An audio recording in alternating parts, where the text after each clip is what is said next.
This is going to be the first installment in what I hope is a series of videos where we talk about DC Comics figures. My name's Joe, and today we're going to be looking at DC Comics Bombshells Harley Quinn and Poison Ivy. Just got these a couple hours ago. Really looking forward to it. So, here we go.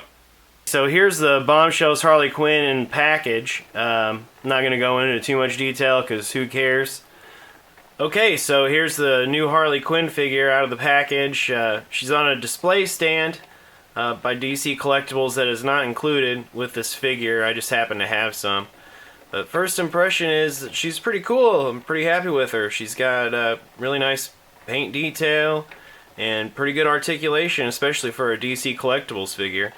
Okay, so here's Harley Quinn with all of her accessories. She's got a sledgehammer that looks like a barrel, like Donkey Kong barrel or something on the end of it. That's pretty cool, but it's super heavy. It's hard for her to hold and balance. Then she's got this pop gun with cork in the end of it, and the little Batman, looks like a little Batman keychain attached to the grip, and I think that's a pretty cool detail. She also comes with two boring fist hands, and she comes with this hand, which I had on her a few minutes ago, and open palm hand, and then another hand giving the peace symbol, and I think that's really great. I don't know, for some reason I really appreciate that a lot. She's got, of course, hands for holding her accessories. That's the only one that has a trigger finger, though, so you pretty much have to put the pistol in her left hand and the sledgehammer in her right hand. First of all, I hit this with my wife's hairdryer before I messed around with her too much earlier, and some of her joints seem kind of fragile, and I'm a little scared of breaking her, so I would advise you using a hairdryer or some hot water warmed up in the microwave before you start trying to pose her. It just helps loosen up the joints that are stuck. And anyways, so first of all, she's got a ball jointed head or ball jointed neck with lots and lots of movement there, a lot of range of motion there. It's really nice. She's got ball hinge shoulders, and this little flap on her shoulder here is actually attached to her jacket. This is all one piece, and so you can move her shoulder around without moving that. And I think that's pretty neat. She's got these. My least favorite part of her articulation is her bicep. It seems like they could have tapered down her shoulder and then had the bicep swivel plug in on the shoulder that overlapped the shoulder part a little bit, and like sculpted the wrinkles and stuff to kind of cover up that joint a little bit. See, it looks fine like this, but then once you move it, it just looks terrible. I hate that. I've got a lot of figures that are like that, unfortunately. She's got double hinged elbows, so that's kind of neat. You don't see that a lot from DC Collectibles. And then she's got wrists that swivel and pivot. And one of my gripes with this figure so far is that the hands and the pins for the wrists seem to be molded in red plastic, but then they painted over them anyway. So I don't know if you can tell or not, but I've got some flecks of red paint on this table here, and it's from her wrists, like those paint flaking off. And I don't know, it just seems strange. But anyhow, so both of her arms are the same. She's got a pretty nice torso diaphragm joint here, and it loosened up a lot when I added some heat to her, and so that's pretty cool. She's got like an ab crunch kind of down at her waist, so it's different. I don't know, it's alright. It doesn't bother me too much. I think it looks pretty good. She's got really cool hip joints that, well, look at that. That just pops right back on. Okay, so you can move her hip down and out and up, and she's got pretty good range of motion with that. And if they pop off, then I guess you can just pop them right back on. So might be something to watch out for, but really happy with her hip articulation. And you can hide it with this belt. It's real soft, flexible plastic, so you can hide her hip, any gap in her hip joint you can probably hide with this belt pretty easily. She's got, I love articulation. Oh shit. Well, that's popping off a little too easy now. Well, let's see. Anyways, I really like this hip articulation, this swivel right here, because it's hidden so well. You know, you can use it, you know, if you do it like that, then it's real obvious. But if you do it slightly, it's right, this cut joint here lines up with her boots, or with her leg warmers or whatever, and or stockings, I guess. Anyways, so I really like that a lot. She's got double jointed knees, and then she's got the Marvel Legends style ankle rockers, and then she can pivot at the ankle also, and she can point her toe and flex. Unfortunately, this side, the rocker works really well, but the pivot is totally frozen. This is after I hit it with a hairdryer. So, like, that sucks. And the more I mess with it, it seems like her boot is going to break off from her ankle here. Okay, so here's the Poison Ivy figure out of package, and I think I like her better than Harley already. She has that really cool vine thing, man, with the Venus flytrap on it, and I warmed it up with some heat from the hairdryer, and you can move it around and twist it around her arms just about any way you'd like, I think. It's not wired or anything, but it's got some really neat detail, and it's, like I said, out of package it seems a little rigid, but then you warm it up a little bit, and you can pose it however you want, and I don't know, I'm real impressed with it. This is also probably one of the only figures that I have in my collection that has high heels on, that actually has a peg hole in her foot. I don't know if I mentioned it or not, but Harley Quinn, she had one peg hole in her right foot, and Ivy has a peg hole. Hers isn't as deep, unfortunately, so her foot doesn't fit completely on top of the peg, but just that it's there at all saves me the trouble from having to drill it out. And if you have any figures at all with high heels, then you know what a pain in the ass they are to keep standing up. So, okay, so here's Poison Ivy with all her accessories, and like I said, same with Harley. She doesn't come with that base.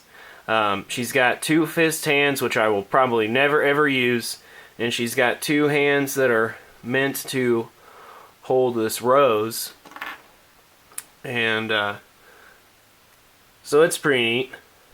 Some good detail on that, I guess. Anyways, and then she's got these two hands that are kind of splayed out like this, and man, that vine thing really puts this over the top. I really like that a lot. I think that's super cool. Okay, so this is Poison Ivy's articulation. She's got ball jointed neck that you know, her hair is pretty flexible, and there's a lot of it. It gets in the way for sure, but she can't look straight up. You know, that's about as far up as she can look. But man, she can look down and side to side pretty well, and you can get a little bit of pivot there, and so that's pretty cool. She's got ball hinge shoulders. That's pretty standard. She's got swivel biceps, double jointed knees, just like Harley did. Pivot, wrists. Let's see here. Wrist pivot and swivel, and then she's got a pretty good. It's not as free as Harley's was, but she's got a pretty good diaphragm joint. She's got her ab crunches down here, just like Harley. She's got the similar kind of similar kind of hips there, where you can adjust them, I guess, to get a little bit more movement, but then they go back up into place. And then there's also a swivel up here, you know, a little bit, kind of like the Icons figures. And just like Harley at the top of her stockings here, she's got a swivel and double jointed knees, works pretty good.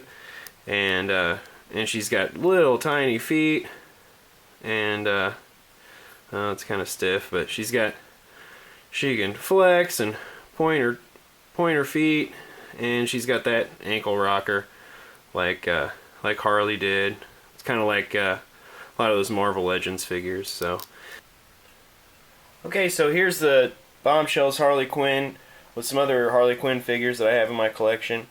She stands right at about 6.5 inches tall, and just to give you a comparison, here's the DC Icons Harley Quinn. That's probably my favorite one in, you know, this scale or thereabouts. There's the SH Figure Arts Harley Quinn from the Injustice video game.